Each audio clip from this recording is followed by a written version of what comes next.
Kunci kecil syukur bisa membuka pintu besar kebahagiaan, sedangkan kunci kecil kufur itu juga bisa membuka pintu besar penderitaan. Jadi hal-hal besar dalam hidup kita itu seringkali dipicu oleh hal-hal kecil. Misalnya setiap kita bangun tidur, kita bersyukur. Terima kasih ya Rabb, Engkau telah memberi hamba waktu 1 hari lagi untuk hidup. Nanti ketika kita mau tidur kita syukuri lagi, alhamdulillah ya Allah, masih diberikan kesempatan sehari tadi. Sekarang saya mau istirahat dulu. Itu kayaknya small keys, itu kunci kecil. Tapi jika itu kita lakukan, itu akan membuka sebuah pintu yang besar. Apa pintu besar itu? Kebahagiaan, rezeki, keberlimpahan, dan banyak kebaikan. Inner Game.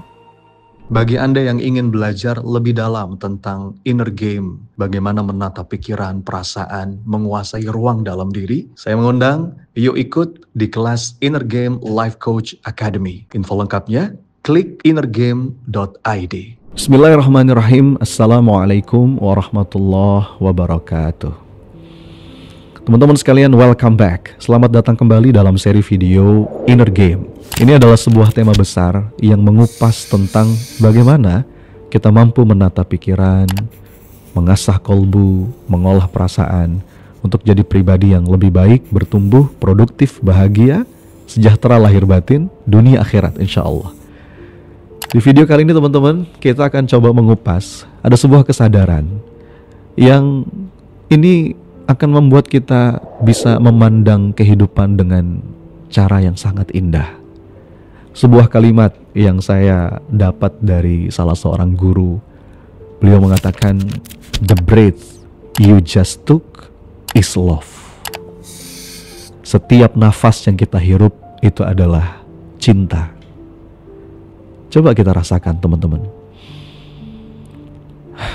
Nafas yang baru saja kita hirup, sejatinya itu adalah cinta. Cintanya Allah pada kita yang masih memberikan kesempatan.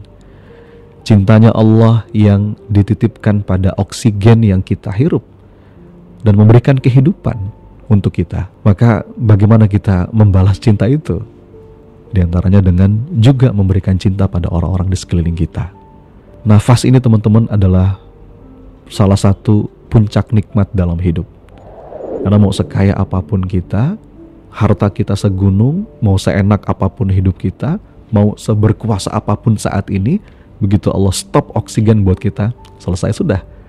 Karena itu harta yang paling berharga yang kita miliki. Bisa bernafas adalah bukti bahwa Allah masih memberikan kita kesempatan. Jadi jangan disia-siakan. Nikmat yang paling puncak dalam hidup itu adalah bernafas dan bersujud, kata guru saya. Saat kita menyadari ini teman-teman, kita akan bisa melihat kehidupan dengan rasa syukur. Kadang-kadang kita suka menganggap bersyukur itu hal yang kecil. Padahal pepatah mengatakan small keys open big doors. Seringkali yang membuka pintu besar itu adalah kunci yang kecil. Kunci kecil yang akan membuka pintu besar. Coba Anda renungkan ya Bapak Ibu. Jadi hal-hal besar dalam hidup kita itu seringkali dipicu oleh hal-hal kecil. Misalnya setiap kita bangun tidur, kita bersyukur. Anda awali hari kita dengan berterima kasih kepada Allah. Dan kita mau tidur juga kita tutup dengan bersyukur. Itu kan sepertinya hal kecil.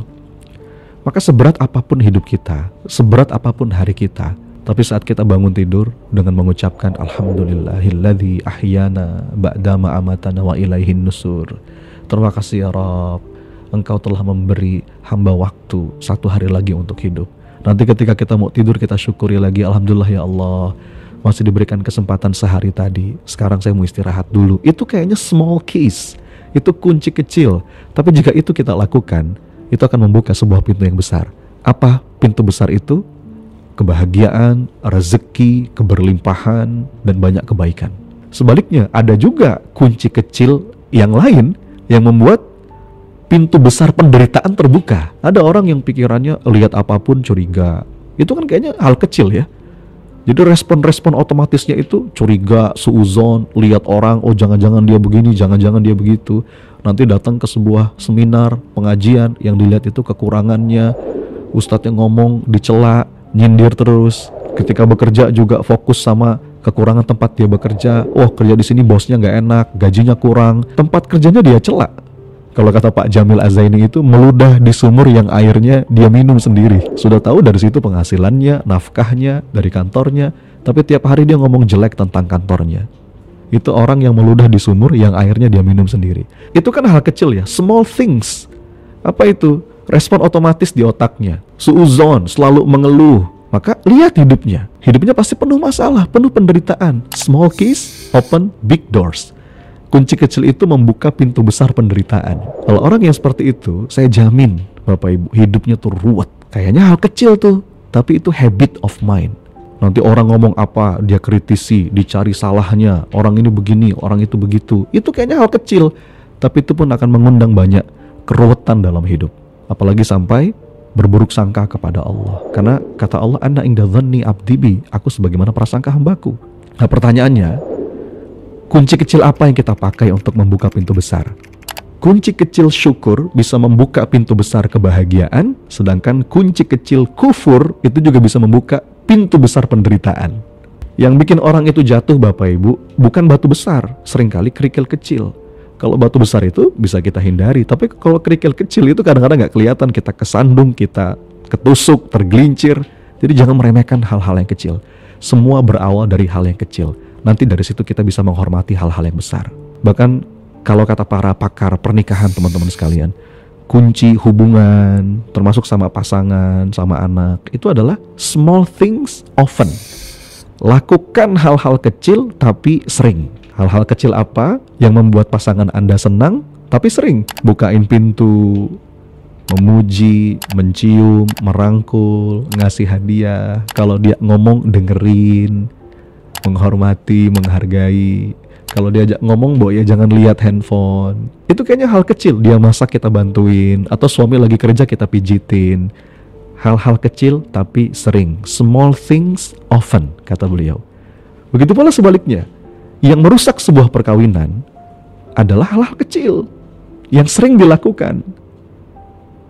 Misalnya perselingkuhan, itu kan hanya puncaknya saja.